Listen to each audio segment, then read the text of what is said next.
नमस्ते मित्रों। आज का विषय है सातवां अनुवाक। अभी तक हम लोग जो छठे अध्याय तक पढ़ चुके हैं वो कुष्मांड होमांग भूत मंत्र थे। अब यहाँ से थोड़ी कहानी बदल रही है।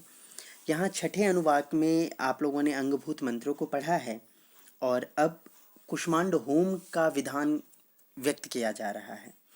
तो किसी प्रक्रिया के अभिव्यक्ति से पूर्व एक अर्थवाद की परंपरा है। प्रायः यहाँ हमें ये चीज़ें देखने को मिल जाती हैं।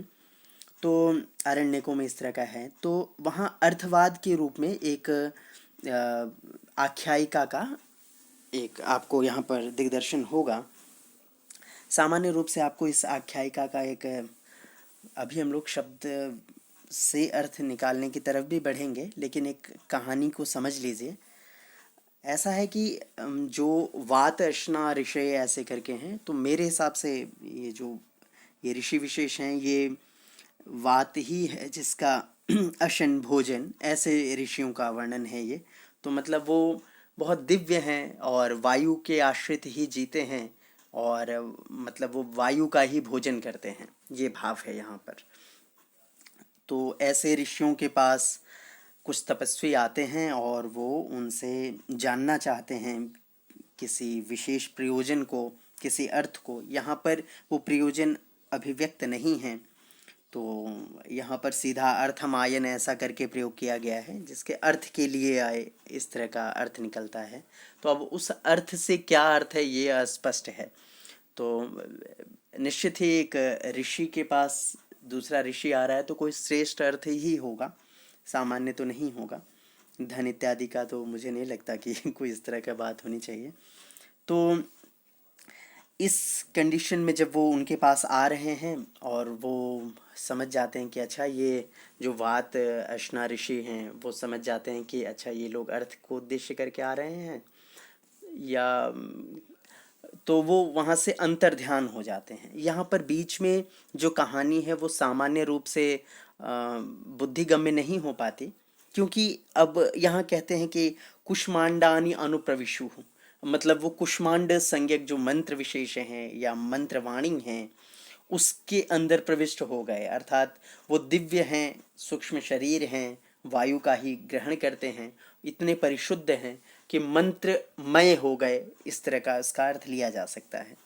तो अब जब वो उसके अंदर प्रविष्ट हो गए तो उन्होंने भी श्रद्धा पूर्वक, जो आए हुए हैं श्रद्धा और तपस्या से शुद्ध मन वाले जो ऋषिगण आए हुए हैं, उन लोगों ने भी उनको देखने की अभिलाषा से भावना अभिव्यक्त की। तो ऋषियों को वो कह रहे हैं, समक्ष आ जाते हैं और फिर वो पूछते हैं कि आप हमें देखकर क्यों गायब हो गए थे, क्यों छुप गए थे। इस पर वो कहते हैं कि वो इसका डायरेक्ट उत्तर ना देते हुए कहते हैं कि आप यहाँ आए हैं, आप लोगों को प्रणाम है और मैं आप लोगों की किस तरह से समचर्या कर सकता हूँ, सेवा कर सकता हूँ।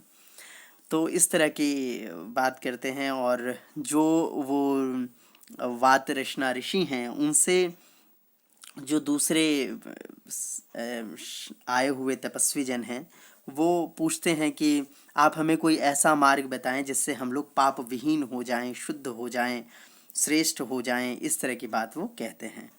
तो इस कंडीशन में जो वात रचना ऋषि हैं उनके द्वारा सहज ही एक प्रक्रिया विशेष का प्रदर्शन होता है, सहज ही सूक्तों का, मंत्रों का प्रदर्शन होता है, दिखाया जाता है।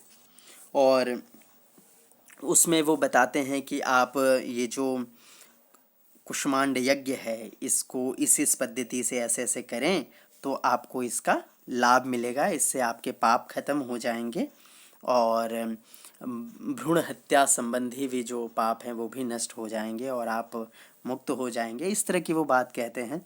और यहीं पर ये कि ये जो कर्म है कुष्मांड यज्ञ इत्यादि है, इसके द्वारा आप पवित्र होकर देवताओं के लोकों को प्राप्त करेंगे, ये बात कहते हुए यहाँ पर ये जो प्रकरण है वो समाप्त हो जाता है। तो ठीक है, अब हम लोग पंक्ति के साथ चलते हैं, कथा को स्पष्टता मिलेगी। ठीक है। वातर्ष्णा हवा ऋषयः श्रमणा ऊर्ध्वमन्थिनः बभूवुः तान् ऋषयो अर्थमायन् ते निलायम् अचरन्। ते अनुप्रवेशुः कुष्माण्डानि तान् तेषु अन्वविच्छन् शुद्धया च तपसा च। ये यहाँ पर प्रथम पक्ष खत्म हुआ इति, है ना। तो कहता है वातरश्ना हवा ऋषयः।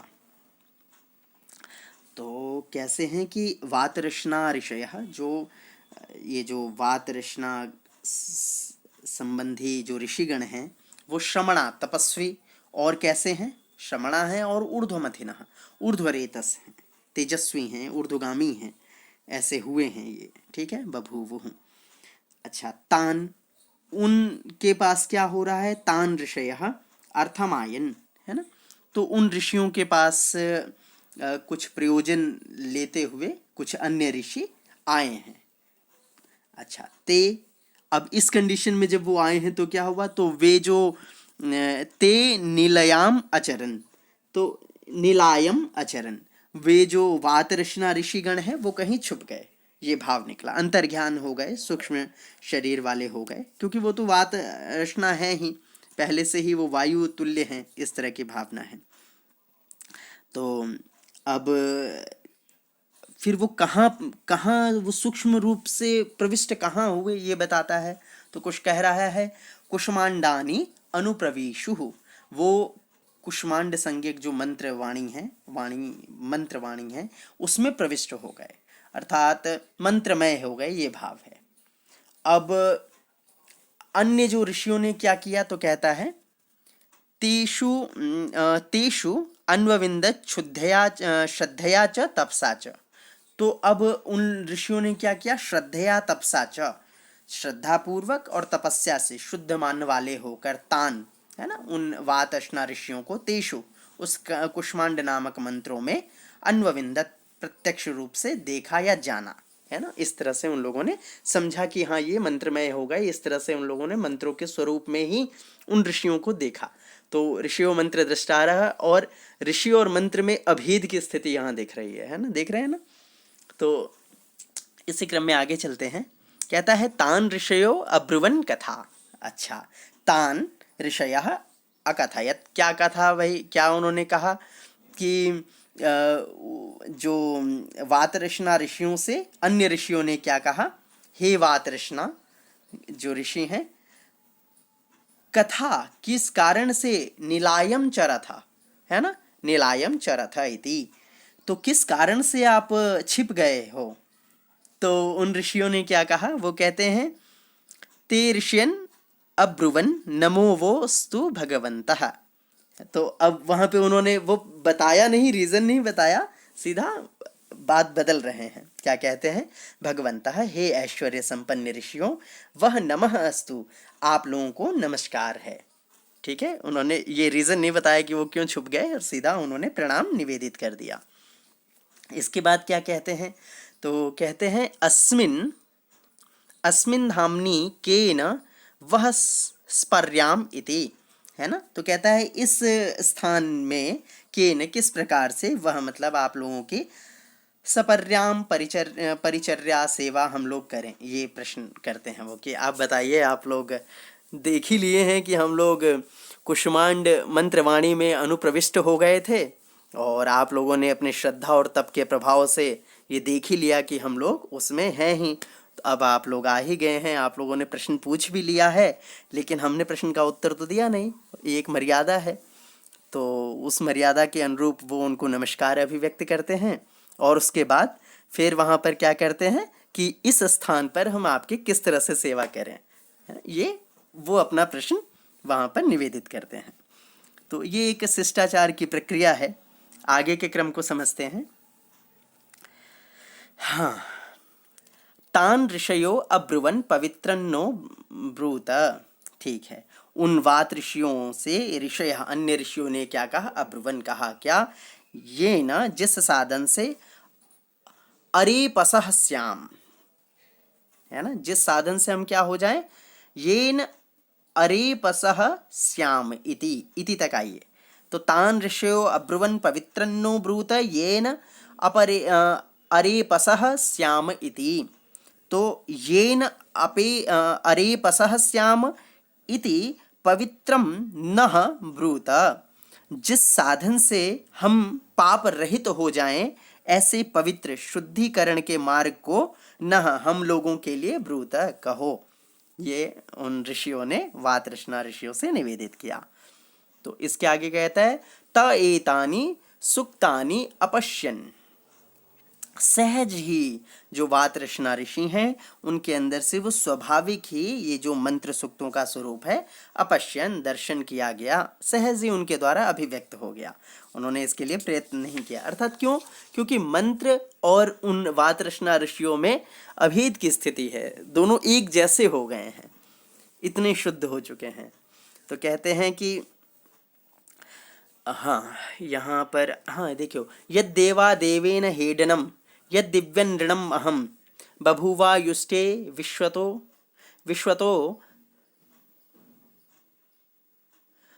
दधदित्येतैराज्यम जुहूत। अच्छा, ये सारे मंत्रों का स्वरूप ही लगता है।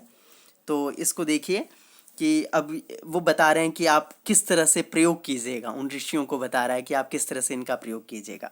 तो कहता है यद देवा देव हेडनम, ये द्वितीय अनुवाक के द्वितीय जो हमारा प्रपाठक है उसके तृतीय अनुवाक का मंत्र है, पीछे हम लोग पढ़ ही चुके हैं। और उसी तरह वो जो यद देवा देव हेडनम वाला मंत्र है वहाँ से आप पूजन कीजिएगा, हवन कीजिएगा, यज्ञ कीजिएगा। यद दिव्यनृणमहम बभूव, ये जो द्वितीय अनुवाक का चतुर्थ है ना, द्वितीय जो प्रपाठक है उसका जो चौथा अनुवाक है उसमें है। यह मतलब जो हम लोग पीछे पढ़ चुके हैं उसी में ये पूर्व में मंत्र आ ही चुके हैं। उसी तरह द्वितीय मतलब इसी द्वितीय प्रपाठक के तीसरे, चौथे और उसी तरह आयुष्टे विश्वतो दधत, ये वाला जो पांचवा अनुवाक में कहे गए, ये तीनों अनुवाकों में जो मंत्र कहे गए हैं उससे आप क्या करना, आज्यम जुहूता, है ना, उससे आप क्या करना, घी से होम करना या करो। इस तरह से वो कह रहे हैं कि आप शुद्ध हो जाएंगे। आज्यम जुहुता वैश्वानराय प्रतिवेदयाम, ये हम लोग कल पीछे पढ़े थे ना, वैश्वानराय प्रतिवेदयाम, इस तरह से करके आया था मंत्र स्वरूप। तो वही कि इन मंत्रों से भी आप क्या करना, समापन करना, उपस्थान, है ना। तो वैश्वा प्रतिवेदयाम इति उपतिष्ठता, इससे आप क्या करना, उपस्थापन करना अर्थात समापन करना, यहाँ तक आप करना, ये कहना चाह रहे हैं। तो द्वितीय से लेकर ये छठे अनुवाद तक के जो मंत्र हैं इनसे आप क्या करना, हवन करना घी के माध्यम से। इस कर्म से क्या हो गया, इससे क्या होगा, यद अर्वाचीनम एन भ्रूण हत्यायाः तस्मान् मोक्षध्व इति। तो कहता है इस कर्म से भ्रूण हत्यायाः, भ्रूण हत्या का, अर्वाचीनः एनः, जो अर्वाचीन पाप है, तस्मात्, उस अर्वाचीन पाप से भी क्या होगा, मोक्षध्वम, मुक्त हो जाओगे इति। यहाँ तक आपने ये पढ़ लिया। अच्छा, इसके आगे के मंत्र में क्या कहता है, कहता है त एतैहि जुहुवुः, ते है वो, त एतैहि जुहवुः ते अपर अरेपसः, ते अरेपसः पापरहितः, है ना, अभवन, अरेपसः अभवन। तो कहा उन ऋषियों से क्या कहता है, ते एते ही अजुवुः, उन ऋषियों से कहते हैं कि इन पूर्वोक्त मंत्रों से जुहु होम करना, जुहुवुः होम किया, जिससे क्या हुआ, वे ऋषि क्या हुए, ते ऋषि अरेपसः पाप रहित हो गए, अभवन। ठीक है, फिर क्या कहता है, कर्मादिषु, कर्मादिषु अतः मतलब ये क्रियमाण जो कर्म के आरंभ में, एते ही, ये जो पूर्वोक्त मंत्र कहे गए हैं इनसे होम करना चाहिए।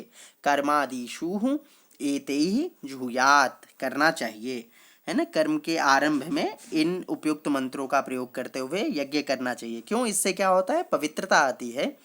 फिर पूतः देवलोकान मश्नुते, है ना, इससे क्या होता है, पवित्र होकर, इस होम से पवित्र होकर देवताओं के लोक को मश्नुते सम्यक रूप से प्राप्त करता है। कौन, जो हवन करेगा, है ना, जो इस विधा का अनुपालन करेगा। ठीक है, आज ही हम लोग प्रयास करेंगे 8वें को भी पढ़ लें, समय कम है और विषय भी अब ज़्यादा जटिल नहीं रह गया है। ठीक है, पुनः मिलते हैं, तब तक के लिए हर हर महादेव।